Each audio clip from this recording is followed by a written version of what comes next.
Once these lands in the Middle East were all Christian lands. This city was Christian.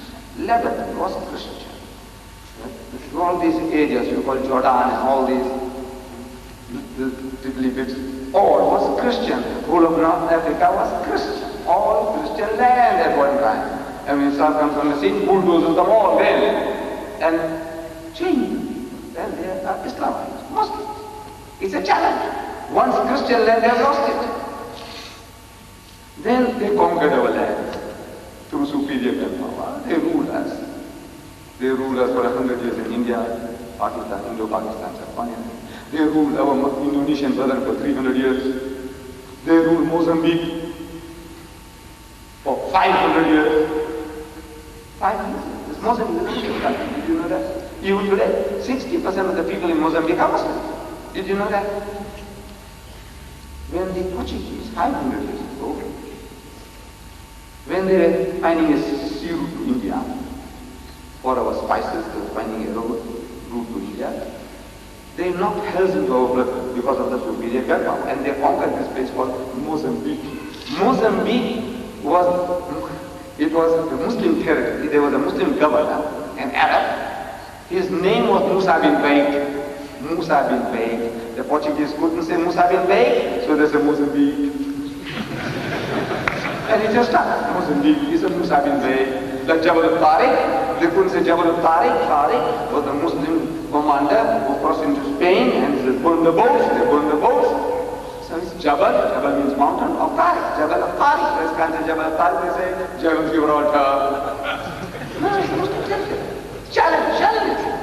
Manila, the capital of the Philippines. Manila is Ma'amanullah. With the help of Allah, they reach there. Ma'amanullah, they can't say Ma'amanullah. This is a Manila. Muslim. We are a challenge. And in South Africa, this book is written, The Challenge of Islam in South Africa. There they found that we Muslims, we are there for 300 years, the first group of Muslims, that touched those shores were from Indonesia. You see, when the Dutch, the Hollands, when they conquered Indonesia, those of our brethren who were fighting for their freedom, the heroes,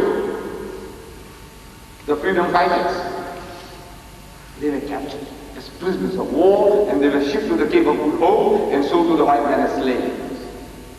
Then when the British conquered Malaysia, those people who were fighting for their freedom, they were captured as prisoners of war and shipped to the Cape of Good Hope and sold to the white man as slaves.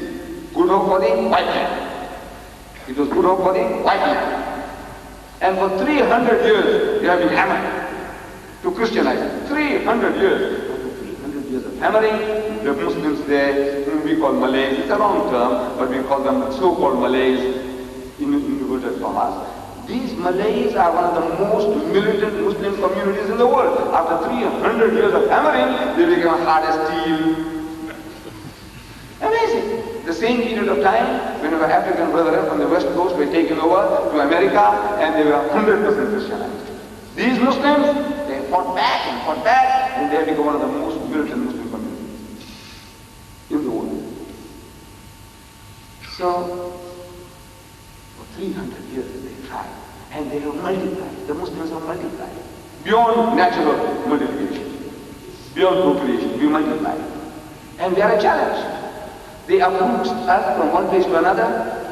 They uproot us from our settled homes, our Jummah Masjid. Take us away out into the wilderness. And they will put up our own new habitation. 11 mosques in Chatsworth, 13 mosques in Lothian, in the Transvaal. You uproot us, wherever you uproot us, we pick down again our masjids. Taking down, right, we will be here, inshallah. Until Yawm al-Qiyamah. We are a challenge. In a foreign environment, the government is in the favor, financially, they have everything, missionaries by the thousands, and they have not been able to work for us. They are a challenge. This is what the guy is telling us in the book.